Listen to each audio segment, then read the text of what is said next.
Hello friends, मेरा नाम है अभिमन्यु और आप देख रहे हैं मेरा यूट्यूब चैनल अभिमन्यु गौतम।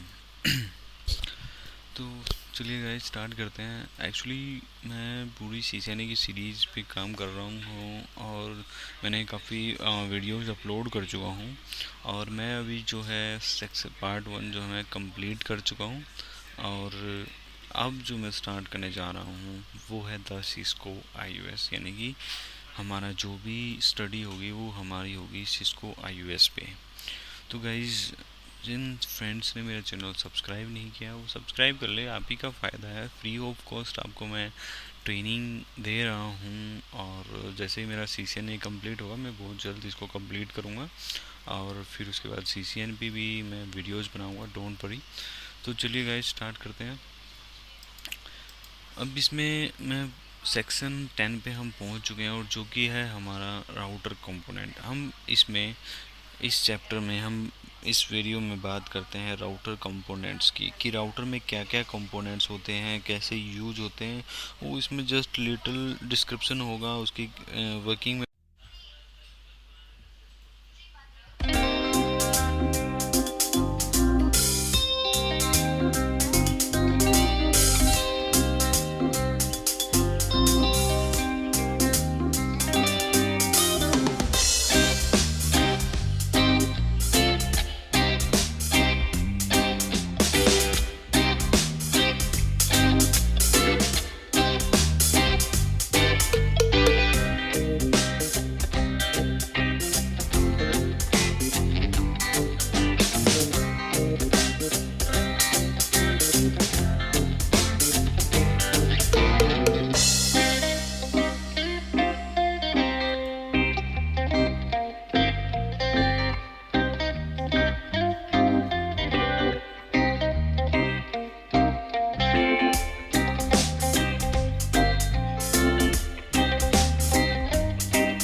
तो इस वीडियो में मैं बात कर रहा हूँ कंपोनेंट के बारे में, जो कि जिसमें मैं आपको प्रॉपर डिटेल्स में बताऊँगा, मतलब आपको समझाऊँगा कि कैसे क्या वर्क करते हैं। सो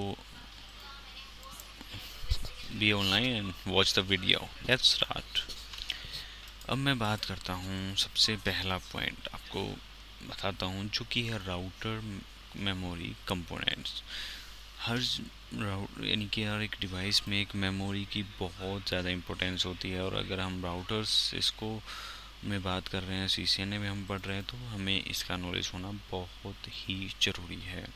तो सिस्को राउटर और स्विचेस में भी, क्योंकि जो लेयर 3 स्विचेस आए हैं वो they are doing same function as a router, little bit difference between in boths. Okay, so यहाँ पे 4 टाइप्स की मेमोरीज हैं। Number 1 ROM, that is read only memory, flash memory and NVR RAM, non volatile RAM, and RAM, random access memory. इनके function मैं आपको एक एक करके डिस्क्राइब करता हूँ। ये हमारे 4 कंपोनेंट हैं जो हमारी राउटर मेमोरी के कंपोनेंट्स में आते हैं। चलिए आगे देखते हैं। अब है रोम, रीड ओनली मेमोरी। अब जैसे ही हमारा राउटर अगर आप पावर ऑन करते हो तो उसमें जो हमारी रोम है वो हमारे बूट स्टार्टअप यानी रोम मॉनिटर उसको स्टार्ट करती है और जैसे ही सिस्टम रन होता है तुरंत एक पोस्ट डायग्नोस्टिक रन होता है जिसको कहते हैं पावर ऑन सेल्फ टेक्स्ट। जैसे ही ये हमारा राउटर स्टार्ट होता है तुरंत एक power on self text start होता है जो कि रीड ओनली मेमोरी में होता है। फिर उसके बाद हमारा जब पोस्ट कंप्लीट हो जाता है सक्सेसफुली, तब हमारा जो राउटर है, स्विचेस है, वो फ्लैश मेमोरी को सर्च करता है जिसमें हमारा सिस्को iOS यानी कि इंटरनेटवर्क ऑपरेटिंग सिस्टम होता है। तो वो फ्लैश मेमोरी में उसको सर्च करता है ताकि वो बूट हो सके और उसमें मतलब उस ओएस पे वो बूट कर सके। लेकिन अगर इसमें इसको यानी कि जब स्टार्टअप होता है तो iOS फ्लैश में नहीं मिलता है, तो उस केस में तो उसमें क्या होता है कि हमारे जो रोम होती है उसमें हमारे बूट स्टार्टअप में ओल्ड वर्जन लाइक एक ओल्ड वर्जन पड़ा होता है, जिसकी वजह से एक लोअर वर्जन का हमारा जो iOS है वो स्टार्ट हो जाता है और राउटर वर्किंग करना स्टार्ट कर देता है। फिर अगर उसके बाद होता है यानी कि उसके बाद इन दैट केस कि हमारा जो पोस्ट टेस्ट होने के बाद फ्लैश में जब राउटर जाता है और iOS अपलोड करता है, उसके बाद वो पहुंचता है NVR रैम में, नॉन वॉलेटाइल रैम। यानी अगर वो स्टार्टअप को फ्लैश नहीं मिलती है तो स्टार्टअप कॉन्फ़िगरेशन में जाता है जो कि हमारी NV रैम में होती है, जो कि नॉन वोलेटाइल होती है। यानी कि अगर पावर साइकिल मतलब अगर आपका विदाउट आपकी सेविंग कोई आपका राउटर ऑफ हो गया तो वो फिनिश हो जाता है जो भी स्टार्टिंग में पड़ा होता है, यानी कि स्टार्टअप कॉन्फ़िगर जो होती है वो क्लियर हो जाती है। तो उसको आपको सेव करना बहुत ज़रूरी है। फिर उसके बाद अगर वो वहाँ पे भी नहीं मिलता है तो ब्रॉडकास्ट करता है राउटर, जो कि आईपी आपको स्क्रीन पे दिख रहा है 255.255.255.255, जिसको हम कह सकते हैं कि जो हमारा TFTP सर्वर होता है उस पर रिक्वेस्ट भेजता है और उसको ब्रॉडकास्ट करता है कि कोई iOS हो तो आप मेरे को बताओ। फिर उसके बाद वो वहाँ से भी बूटअप स्टार्ट ले सकता है। फिर उसके बाद आता है हमारा रैम, रैंडम एक्सेस मेमोरी।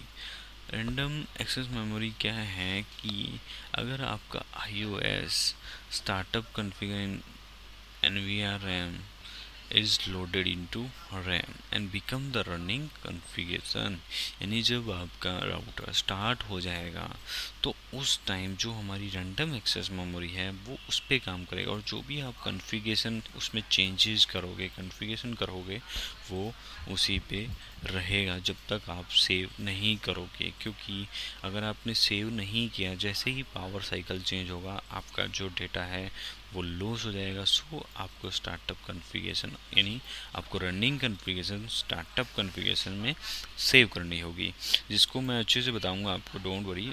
आगे कवर हो जाएगा, आगे कवर होगा सेक्शन में, आपको एक एक पॉइंट अच्छे से मैं बताऊंगा, डोंट वरी। फिर इसके बाद आता है हमारा एक क्विक रेफरेंस देख लेते हैं हम राउटर मेमोरी पे। अब इसमें हम देखते हैं कि मेमोरी रोम जो है राइटेबल है, 9 वोलेटाइल है, 9 स्टोर बूटअप स्टार्टर। जैसे कि मैंने आपको वीडियो में बताया कि रोम जो है वो सिर्फ हमारे स्टार्टअप में हेल्प करती है। फिर उसके बाद आता है फ्लैश, राइटेबल, बिल्कुल राइटेबल है उसमें, क्योंकि हमारा iOS होता है जो अपडेटेड iOS होता है। वोलेटाइल है नहीं, क्योंकि पावर ऑफ हो जाए कुछ भी हो जाए कोई इशू नहीं है, कोई डेटा चेंज नहीं होगा। Store iOS obviously. NVR RAM yes writable है और स्टोर स्टार्टअप कॉन्फ़िगर, यानी कि स्टार्टअप कॉन्फ़िगर आप सेव कर सकते हो तो आपका राउटर ओके चलेगा, नो इशू, मतलब स्टार्टअप कर जाएगा। रैम जो है रैंडम एक्सेस मेमोरी, तो ये जो है राइटेबल भी है और वोलेटाइल भी है, स्टोर रनिंग कॉन्फ़िगरेशन। यानी जो हमारा राउटर करंट में चल रहा है, जो उसके अपनी कॉन्फ़िगरेशन की है, जो भी उसमें वर्किंग है, राउटिंग टेबल अपडेटेड है, वट एवर आप प्रोटोकॉल यूज कर रहे हो, वो सब उसमें स्टोर होता है। उसको आपको स्टार्टअप कॉन्फ़िगरेशन में सेव करना बहुत जरूरी है, वरना आप जैसे ही पावर ऑफ होगी आप डेटा लॉस हो जाएगा। फिर उसके बाद मैं बात करता हूँ router boot process quick reference, यानी कि राउटर बूटिंग जो प्रोसेस है वो आपको जस्ट बता देता हूँ कि कैसे क्या क्या होता है। जैसे ही आप राउटर की पावर ऑन करते हो, आपका एक बूट स्टार्टअप प्रोग्राम रन होता है, रोम मॉनिटर जो कि लोडेड होता है रोम में, रीड ओनली मेमोरी में। फिर बूट स्टार्टअप में पोस्ट रन होता है, पावर ऑन सेल्फ टेस्ट। उसके बाद फिर अटैम्प होता है iOS को लोड करने के लिए फ्रॉम फ्लैश मेमोरी से। फिर अगर iOS नहीं मिलता है फ्लैश में तो बूटअप स्टार्टअप रैम को एक्सेस करता है जो बेसिक iOS स्टोर होता है। फिर उसके बाद iOS फ्लैश में मिल जाता है तो वो लोडेड इनटू रैम मोड, आपका स्टार्ट हो जाता है राउटर। और लोड जो है फिर उसके बाद आता है कि स्टार्टअप कॉन्फ़िगर फाइल। अगर जैसे आपने मतलब जैसे मैंने आपको बताया अभी जस्ट पीछे कि अगर आप रनिंग कॉन्फ़िगरेशन को सेव करते हो स्टार्टअप कॉन्फ़िगरेशन में, तो आपका जैसे ही आपका सिस्टम बंद होगा तो वो उसी कॉन्फ़िगरेशन के साथ स्टार्ट होगा। फिर इसके बाद अगर नहीं मिलता एनवी रैम में तो अटैम्प्ट करता है टीएफटी सर्वर के लिए। फिर अगर टीएफटी पे से रिस्पॉन्ड मिल जाता है तो वो स्टार्ट कर देता है वहाँ से, यानी कि आपका अगर वहाँ से आईओएस को उठा लेता है। और अगर आपका startup configuration found in NV RAM तो वो उसकी रैंडम एक्सेस मेमोरी में वो लोड हो जाता है और startup configure become the running configuration. तो यहाँ पे बेसिक बात यह है कि रनिंग कॉन्फ़िगरेशन अगर आपको सेव चाहिए तो आपको सेव करनी होगी आपके स्टार्टअप कॉन्फ़िगरेशन में। फिर इसके बाद आता है हमारा, और मैं आपको एक बात बताना चाहूँगा कि सीसीएनए आप पढ़ रहे हो तो आपको ये वीडियो बहुत ही इम्पोर्टेंट है, क्योंकि ये अगर आप यहाँ पे इसको समझ गए जो मैं आपको बताना चाह रहा हूँ, आप एक प्रोसेस समझ गए कि राउटर कैसे काम करता है, तो ये आपके लिए बहुत ही इम्पोर्टेंट है और आगे की वीडियो आपको यूँ समझ में आ जाएंगी, यानी कि इजी टू अंडरस्टैंड होंगी नेक्स्ट वीडियोस। फिर इसके बाद है इंटरफेस वर्सेस लाइन। अब आप सोच रहे होंगे that mean interface versus line. Okay, Cisco device जो है टू दो तरह के टाइप्स रखता है, टाइप्स के पोर्ट होते हैं, यानी कि एक इंटरफेस होता है और एक लाइंस होता है। वो मैं आपको भी इस वीडियो में क्लियर कर देता हूँ कि इंटरफेस क्या है और आपकी लाइंस क्या है। अब इंटरफेस जो है वो हमारा काम आता है राउटर टू राउटर कनेक्ट करने, राउटर या स्विचेस कनेक्ट करने के लिए, जिनके थ्रू हमारी एक्चुअल ट्रैफिक राउटेड होती है और स्विचेस में भी इंटरफेस आपके कनेक्टेड होते हैं और इनके थ्रू हमारी बैंडविड्थ फ्लो करती है और हमारी बैंडविड्थ यूज होती है और हमारा डेटा फ्लो करता है। अब यहाँ पे इंटरफेस के मैं टाइप बता देता हूँ, जो कि है number 1 serial interface, number 2 Ethernet interface, fast Ethernet interface, token ring interface and ATM interface. फिर उसके बाद आती है हमारा इंटरफेस में कि इंटरफेस में आपको नंबर कैसे डिफाइन करते हैं। अब जैसे कि मैं बात करूँ कि फास्ट इथरनेट इंटरफेस लगा हुआ है राउटर में, तो वहाँ पे जो फर्स्ट पोर्ट होगा वो ऑलवेज बिगिन होगा जीरो से, यानी कि Ethernet zero, Ethernet one, Ethernet zero, sorry 01, 02, 03, 04। Practical में दिखाऊंगा मैं, डोंट वरी, आपको अच्छे से समझाऊंगा जो प्रैक्टिकल आएगी इस पर। फिर उसके बाद आता है, अगर मैं 3600 सीरीज़ की बात करते हैं तो हम यहाँ पे जो स्लोट आए हैं वो फास्ट इथरनेट के भी आए हैं, और फास्ट इथरनेट भी एज जैसे कि ये डिफाइन है, एक रूल है कि जो बिगिन होगा वो जीरो से होगा, तो फास्ट इथरनेट स्टार्ट होता है 0/0, 0/1, 0/2। फिर इसके बाद आती है हमारी लाइंस। लाइंस में आपको बता देता हूँ कि allowed to connect into the configuration Cisco device, and common example of line includes that is, यानी कि लाइंस जो है ना वो अलाउ करती है सिस्को डिवाइस को कॉन्फ़िगर करने के लिए आपके सिस्टम से, जो कि हमारे पोर्ट्स यूज होते हैं console port, auxiliary port and VTY, that is telnet port, that you can access on your system with using terminal, and T you can also use, and you have to आपको वहाँ पे IP configure करना पड़ेगा, यानी आपको telnet आपको पहले configure करना पड़ेगा तो ही आप ले पाएंगे। और ये भी पोर्ट हमारे वैसे ही स्टार्ट होते हैं जैसे कि हमारे इंटरफेस स्टार्ट होते हैं begin from zero, that is console zero, console one. फिर उसके बाद ये आता है कि कंसोल पोर्ट और लग्जरी पोर्ट जो हम एक्सेस करते हैं वो हमारे एक्सेस होते हैं हैं रोल ओवर केबल से और हमारी सीरियल पोर्ट से, यानी कि एक साइड हमारा RJ45 कनेक्टर होता है और दूसरी साइड हमारा सीरियल टर्मिनल अडाप्टर यानी सीरियल पोर्ट लगा होता है, जिसके थ्रू हम एक्सेस कर पाते हैं और हम अपने राउटर स्विचेस को कॉन्फ़िगर कर सकते हैं। फिर इसके बाद आता है using lines to configure the IOS। तो इसमें क्या है कि जैसे मैंने आपको बताया कि अगर आपको लाइंस कॉन्फ़िगर करनी है तो आपको हाइपर टर्मिनल आप यूज़ कर सकते हो, पुट्टी आप यूज़ कर सकते हो।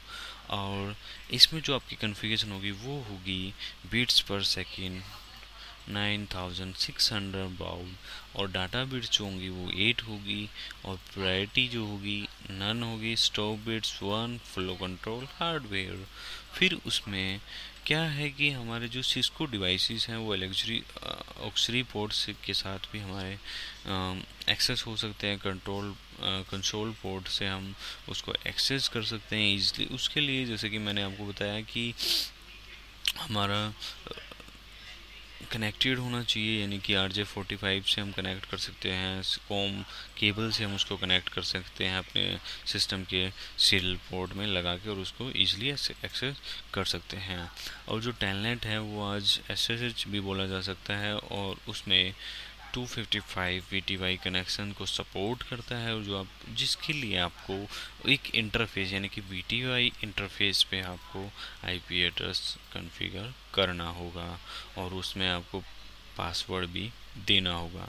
ये सब चीज़ें हम प्रैक्टिकली करके देखेंगे। सो डोंट वरी गाइस, इस वीडियो को अच्छे से पढ़िए और समझिए, जो कि बहुत इम्पोर्टेंट है। इसके बाद अगर आप ये वीडियो अच्छे से पढ़ लेते हैं तो आपको बहुत ही इजी होगा आगे की वीडियो में पढ़ना। सो गाइस, सब्सक्राइब कीजिए चैनल को, और अगर आपको मेरी वीडियो पसंद आए तो आप लाइक करना ना भूलें और शेयर ज़रूर कीजिए अपने नेटवर्क में। So thank you guys, keep watching and keep supporting. Bye bye.